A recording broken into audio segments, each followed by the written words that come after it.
So we're in Barbados. Yeah. Why are we here in Barbados? What's going on? I'm here for the Chum FM Breakfast in Barbados special. It's their 21st year. They do it every year. I know, this is nice, man. I'm really digging this. I want to do it every year. Do you? You should. Can it be Breakfast with Nelly in Barbados? Can we change the name? You can make it happen. I could just cook breakfast as long as I could come. As long as you can just come hang out in Barbados. I'll cook everybody breakfast. Yeah.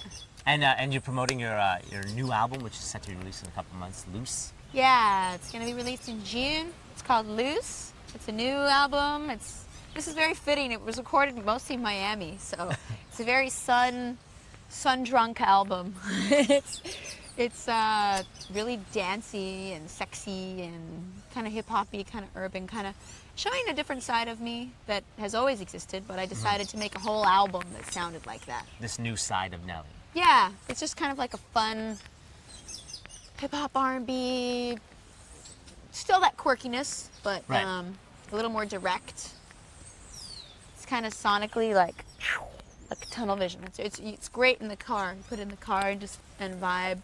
Mostly produced by Timbaland, who's known for all his hits with Missy Elliott and Aaliyah. Just good stuff. What does loose mean? Loose is a term that it's kind of funny. I usually have these visions way before stuff happens in my life. And about 5 years ago, I remember thinking, like, I want my third album to be called Loose. And I could picture the cover and I could picture the concept. And really, it was just going to be me kind of laying back and expressing more of the hip-hop side that I usually just show on collaborations. Like, I've worked with The Roots, Jurassic 5, Missy Elliott again, as well as members. Different hip-hop groups. And I always had fun doing those collabos, but I never included that sound, per se, on my own records. My plastic records are more pristine pop sound. Right. And this album is more rough around the edges. It almost has when I say rock, I don't mean tons of guitars and whatever. I just mean it has like an edge to it and a like off the cuffness. It's loud, extremely loud. It has some wrong notes. Some of the bass is kind of distorted. My vocals, some of the lyrics I wrote in 5 seconds. Some I spent more time writing. But it's not the point. The point, it has this amazing feel that's very casual, natural, and it's almost like reality TV. When you watch reality TV and it's exciting to see things happen spontaneously, we've included those things on the album. So there's skits where you hear us talking while we're making the record. Yeah, you're laughing. Yeah. In the record. Yeah, so it's a whole concept. It's just loose. It's like... It's just loose. I know what you mean. Hold on for a second. I'm just going to move your mic to the side because your necklace is... Oh. It's okay. Sorry. No, it's my fault. Did we ruin all those? No, not at all. Okay. Can you re-say everything you just said? Just said exactly. Really. These things are very I remember you now from... Yeah, and I said, it's because my brother-in-law, who's Portuguese, and he said, "Oh, boneca." And I said, Boneca. Boneca. And I think you're like... Okay, you were talking collaborations. Yeah. Right. So tell me about who you collaborated with on this record. I have a really beautiful collaboration in Spanish with a Colombian artist named Juanes. We had a hit together about 2 years ago on the Spanish charts, Latin charts, called Fotografía, which he wrote and was on his second album, Un Día Normal. Now on my new album, I invited him on my album. So he wrote the chorus, and we sat together and really, like all the collaborations of this record are really organic, like where I was actually sitting in the room with the artist and we like wrote it together and collaborated. Really fun. But it's a beautiful song. It's called Te Busqué. I searched for you. That's what that means. Produced by Lester Mendez, who did a lot of work with Shakira and Santana. My other another person I work with on the record is Chris Martin from Coldplay. He came to the studio and hung out with us. What's the story behind that? How did that happen? Well, I've known him for a while. I actually met him in England at a music festival not too long ago. And he came, we bumped into each other at the MTV Awards in Miami in August 2005, last year. And so I told him I was working with Tim, and he said, can I come by the studio? Because I love Tim. And I said, well, Tim loves Coldplay. So it was a perfect match, like match made in heaven. So he came and jammed for 4 hours, and the song's called All Good Things Come to an End, and that's the product of the jam. He co-wrote the chorus and some of co-wrote the song with me. It was really fun. What's that like working with? Like it was just in like a room, and you guys were just. In the studio, we jammed. It was fun. Like I like real moments like that in music. Those are the moments I live for, where just everybody's having a good time and we're jamming, and that's kind of why I make music for moments like that. He kind of was nervous to sit down at Timbaland's keyboard, but I kind of said, "You don't understand. He's humbled by your presence today. Sit down." And you're Here's acting the like this guitar. mediator. Yeah, between totally. them. I like being a mediator. I just like hanging around and just making music. That's what I do. So I've always been in it for the music, you know. Like I have a really extensive CD collection. I listen to music from all around the world, you know, from Brazil, from Pakistan, from Africa, British bands. I listen to everything. Nice eclectic mix. What are some of the pros and cons of doing collaborating with artists? That's a good question. I've never been asked that before. Pros would be, well, they're limitless, really. There's less pressure sometimes because it's not your project, it's theirs. Right. So you're coming in to be guest on their album, so it's like, you're kind of like a puppet. Sometimes they have something written for you already. But a lot of times you can just feel free to jam and do whatever you want. Like the Missy Elliott remix I did, I just kind of did my own thing. She didn't really tell me what to do at all. So that was fun. And then the opposite is something like Michael Bublé and David Foster. I did a song, Quando, Quando, Quando, for Michael Bublé's album. And that was already a written standard song, and every intonation was kind of figured out already. So I just had to sing it. But it was still challenging because I was working with David Foster for the first time and challenging myself because I hadn't recorded anything in the jazz, you know, arena. Right. So it was fun. The cons? Yes. What are the cons? Well, maybe not getting the right vibe. Maybe not like being able to get the right vibe for the artist. Like just kind of like trying really hard and writing all these different things, but the artist doesn't like any of it. And you just have to kind of work hard. And you know what, another thing that sucks is, for instance, on this record, I have like 40 songs I didn't even use. Like I have 13 songs on my album and like 40 in back catalog I never use. And some of those are collaborations with other artists. So you feel kind of bad when it's not on your album. So it doesn't mean it's not good. It just means maybe it didn't fit sonically. In that album. That for album, right. yeah. So that kind of sucks because you want people to hear those songs too. Like I have an amazing song with Kanon, the Canadian rapper from Somalia. Then I have one with Chaos, who's another rapper from Canada. Everybody knows. And that's kind of lame sometimes. And you collaborate, but you're not sure when the song's coming out. So what happens to those songs, the ones that don't get used? They'll get used. They'll come out like as maybe on a limited edition No, album, right. or B-side album, or acoustic album, or maybe on a soundtrack, or on my next album. You never really know. I've been lucky. The last year and a half, I've been really prolific. I've been really inspired. So I wrote a lot. I worked with Pharrell, you know, from the Neptunes. I worked with Scott Storch. I worked with Nelly Hooper, who did so much work with Bjork and Right. did the Romeo and Juliet soundtrack. Rick Knowles, whose song is on the album, it's called In God's Hands. Yeah. So When you're writing. Lil Wayne is on a remix. He's on the Maneater remix, and he came. Is he? Here's a pro with collaborating. Oh, the remix is when done. the person's really talented, they come in and finish it in 20 minutes. As Lil Wayne came in, we heard the song once, and he's like, "Maneater, huh?" He left. He went upstairs to his little studio. I came back. He was gone, and we had a CD with his freestyle, and it was amazing. So that'll It's come like, out soon. Here it is. Yeah. Done. So, hey, you know, you can't go wrong. You know, I come from a small town, so I had to kind of collaborate with whoever was around, whether it was the violin player from the chamber orchestra down the street or the DJ in the local hip-hop act, you know, performing at the club that night. So I couldn't be that picky, you know? But when someone collaborates on a Nelly Furtado record, like someone's coming into your house now, right, to do this CD, are there ever like artistic differences where you're like, it's not what I want it to sound like?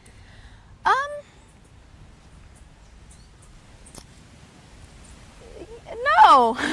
That's great. Okay. Not on this album, because I just kind of work with people I wanted to work with, you Right. know? Like, and Chris Chris Martin, you can't go wrong. You know, everything he writes is golden. Like Yeah. everything that comes out of his mouth. It's Like, just beautiful, yeah. at the end, there's like a little skit where he's like, Nelly, why have you stopped singing? And I'm like, nice question. I'm watching you sing. And then Juanes, who's written so many hits, he has more hits than anybody in the Latin world. Right. He's like the Elvis of today to Latin America. Plays guitar, sings, writes everything he does, all himself. And you know, the first thing he wrote, like I had the track done, I had the whole track music finished, I had the verses, and he had to write the chorus. Mm-hmm. The first thing he wrote was incredible. He's like, okay, what do you think of this melody? Da da da da da da da da da da da da. And I'm like, oh, that sucks. You like record. Yeah. take it. You know, so I've been lucky. I've been blessed. I've been able to meet and hang out and record with lots of really cool people. That's amazing. Talk to me about the evolution of Nelly. So from Whoa Nelly to Loose, and how just how your songwriting has sort of evolved over the time. You know, with Whoa Nelly, a lot of those songs I wrote when I was 17, and now I'm 27. Right. So before I got a record deal, you know, I was about actually 17 or 18, kind of learning how to play guitar in my bedroom at my parents' house, and kind of realizing that, hey, I've got something to say here, I have my own voice. Mm-hmm. And then, you know, I was listening to loads of like Brazilian music at the time when I'd recorded Whoa Nelly. Right. And I was doing like Brazilian martial arts, capoeira, and I had been really influenced by Beck and Corner Shop, this band from the UK that mixed their Indian heritage with pop music. And I thought, hey, why don't I mix my Portuguese heritage with pop music and throw some Brazilian stuff in there? And that was the whole concept behind Whoa Nelly, my first album. I'm Like a Bird didn't really reflect that. That was just kind of, I always had this other side to me that was just bare bones, guitar and vocal, Fun, yeah. folky. I have this folky side to me too. I grew up in British Columbia and Victoria and Very laid Canada back. as a songwriter tradition, Yeah. right? So I just tried to combine everything. Back then, music was my whole entire life, you know? So I was there for every single last note and musician session, and I co-produced the whole album as I did with Folklore. I'm involved as a producer as well. This new record, I'm not so much a producer. I worked with Timbaland, I worked with a vocal arranger who helped me with harmonies. Now that I'm a mom, I don't have as much time to sit in a room with a guitar for 12 hours straight and write 20 songs. So I've given that up, and I just show up at the studio and I'm like, hey, and I freestyle and sing and just kind of write when I'm there. I write on the spot all the time. But to go back, after Whoa Nelly, after being sort of naive, sort of in It a was good way. Huge success. Yeah, It was amazing. Yeah. After that whole thing, I kind of was like, whoa, what just happened? Right. And Folklore was me reflecting. It was like the diary. Like, oh, what next? And so Folklore started really kind of digging back into my past a little bit and writing songs about the topics range, but it was serious stuff. Like somebody said, well, is Loose maybe too personal? I'm like, because, you know, there's all the sexy stuff on there. And I said, to tell you the truth, no, Folklore was way more personal. Yeah. Totally. Because I talk about like my parents and their immigrant heritage and background, my working class roots on a really simple song called Saturdays. I talk about my father on one song. It's like, there's a really intimate song called Childhood Dreams. It's like, that was kind of me purging a bunch of stuff and kind of like using my music to kind of move on in life. Right. So it was kind of fun to do that. But this time, I'm like, woo, let's party. I'm way more confident as a woman. I'm way more secure in myself, I think, too, as a musician, where I've really opened up and I'm like, yeah, let's all make music together. Let's bring people down. Let's have other people sing on my albums. Because, for instance, I've got a male vocalist I used a lot on this record. His name's Jim. And he was around and helped me with my vocal harmonies. Right. And he ended up singing, and I've always wanted a male vocalist on my records before, so I've just kind of blown the door wide open, and I've tried it. Like my first single is called Promiscuous, and it's Right. a club track. It's a very unapologetic, sexy club song. It's very hot, by the way. I gotta say. And I'm rapping on it, you know? And it's like, at first I was like, I don't know if I could do it, and you know, Jim was like, you could do it. You don't know what you can do. You know, you can get away with anything. And I'm like, yeah. Exactly. Do it. Let's do it. So I'm in a very carefree mood, Right. and the album really reflects that. And I want to have fun, you know, because I have my home life and stuff. It's like when I go to work, I want to have a good time. And I love singing hip hop and R&B. Every time I did the Jay Leno show, I remember I did it 6 times, and the time where I was the most relaxed is when I performed with Missy Elliott. Oh, no way. I was like, woo, didn't care, just kind let of, loose, have yeah, fun, let yeah, loose, exactly. So this album's for me and for the fans, because I think for a long time they've been waiting for me to do a more hip hop and R&B inflected album Right. that has that flavor, you know. So it's just timely. It's time. When I talked to you in San Francisco, it was about folklore, and I remember thinking that it is a very personal record, but yet had mixed reviews from critics. Yeah. So I was wondering, what was your reaction to what is your reaction to when someone gives you a negative review? Well, the first album had mixed reviews too. And I think my stuff will always have mixed reviews because I think I make love-hate music. You either love it or you hate it. Right. Which for me is better than apathy. Because That's actually a good point. what you don't want is someone not caring, where they're like just not writing about your album at all. Yeah. If they hate it enough to write about it, At least they listen to it it. stirred some nerves in them. It made their blood boil. Passion is good. Passion is good. So it's fun. You can't read it. You can't read the negative stuff but that means you can't read the positive stuff either, because then you start going, wow, Look how it's great so I am. great. And then you read a bad thing, you're like, oh, I'm going to go crawl in my hole Then you become now. manic. That's not good. You're right. But I have read some scathing things, but you get over it, you know? It depends, because it's unfortunate sometimes, because sometimes really big, huge publications write bad things about you, and that usually sucks because more people read them. Right. But sort of if less people read them, then it's not as bad. I just thought because it was such a personal record, so much of your, I'm not saying that a lot of your heart and soul's not into that record. Yeah, but, you're right. Yes. But because you penned, like what you were saying, like, It was really personal. Yeah, to hear like, I like her better when she's not so she's personal. talking about birds and no, yeah. Where's the Latina cartoon character? But you're right. That's like it is different sides of. Yeah, you gotta do as an artist. You gotta just be like, screw it. I have to express myself.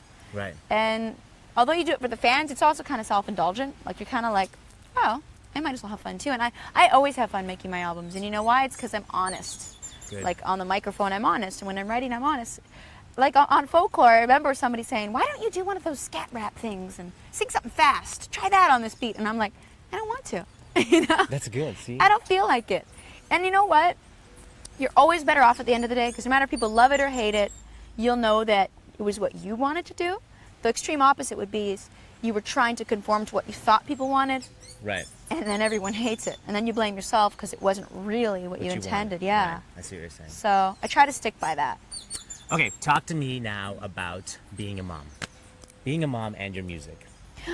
Wow, being a mom has changed my life entirely. It's made me more vulnerable, because when you have a child, it's unconditional love. You instantly love somebody unconditionally, and you just become more sensitive to the world. You become part of the mother race, which is like this sensitive thing, and you just see the world differently.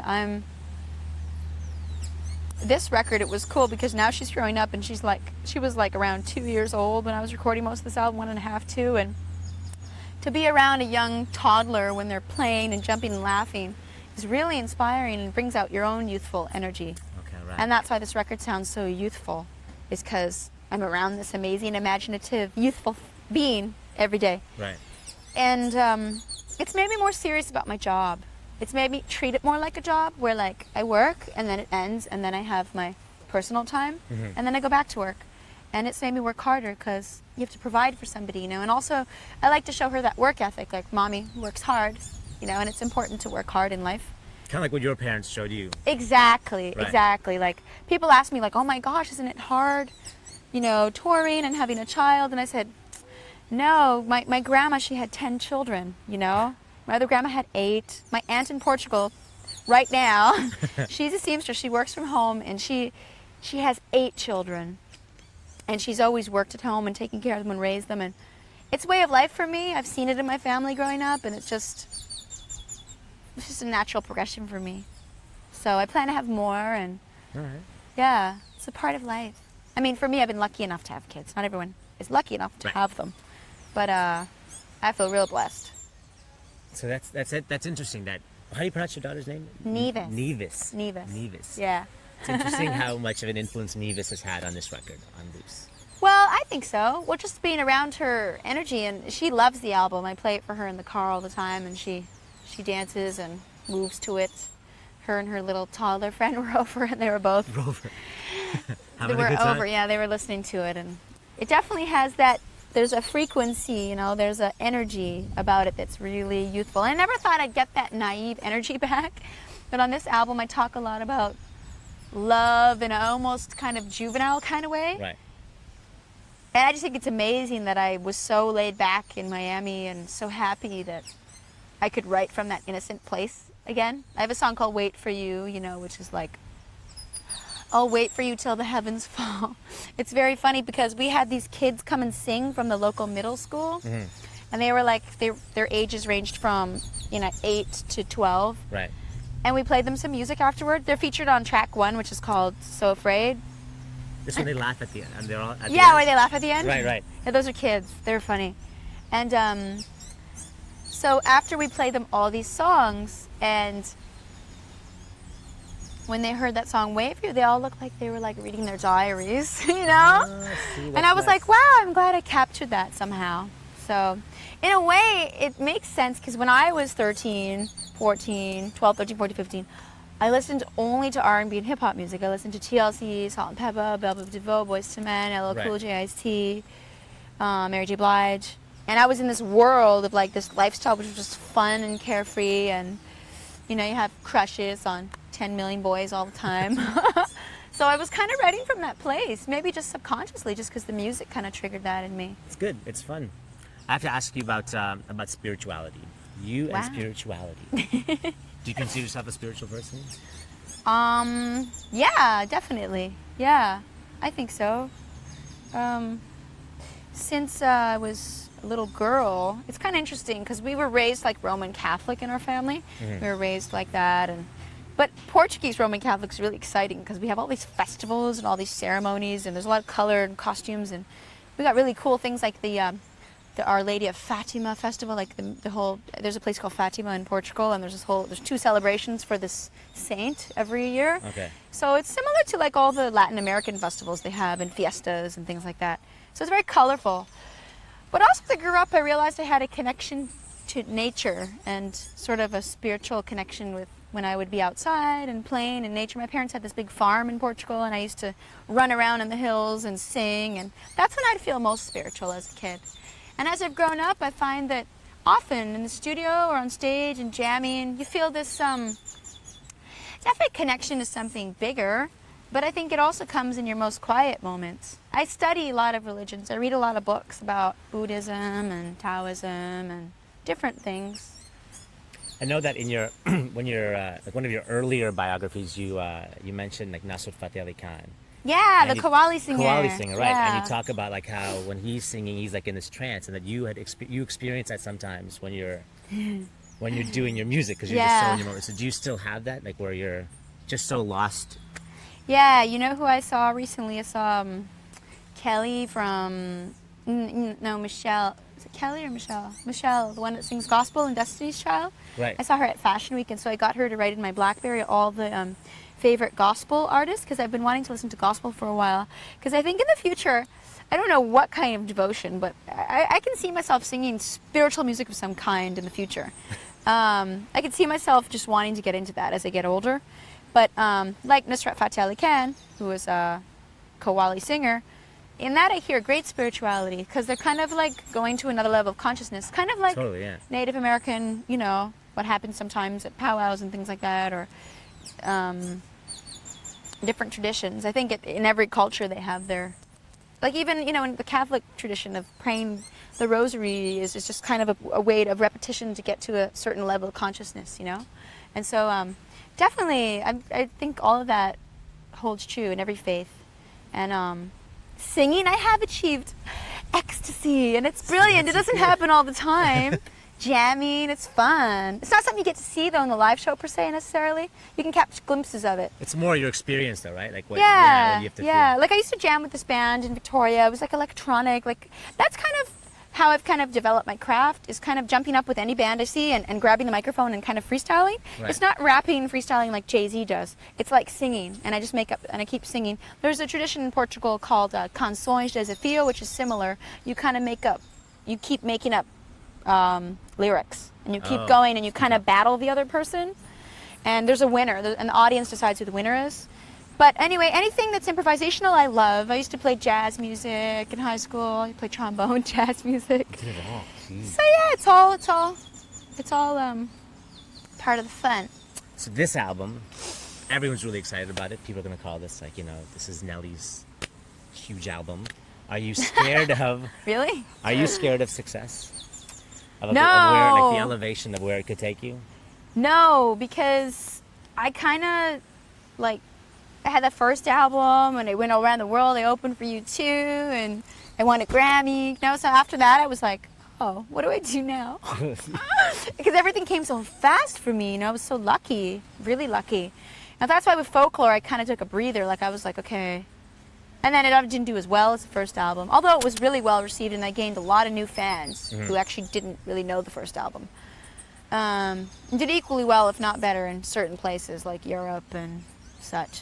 And so with this album, it's like I have really nothing left to lose, It's like, here it is, here I am. I think my energy is good right now, though, and I think overall people are attracted to that energy. And if you're sending off positive vibes, people, it's like a moth to a flame, So the music's good and it has that energy. So I do think people are going to respond well to it. That's good. Yeah. I also read that you're in a film, Nobody's Hero. Oh, I'm preparing for a film called Preparing. Nobody's Hero. Preparing for. It's an independent film, so they keep losing their money and having to scramble to get it back, and that's the indie film, the way it goes. But anyway, Jason Lale, he's from the UK. He's directed a few features, but anyway, he wrote the script. It's about a Iraqi soldier, young guy, Right.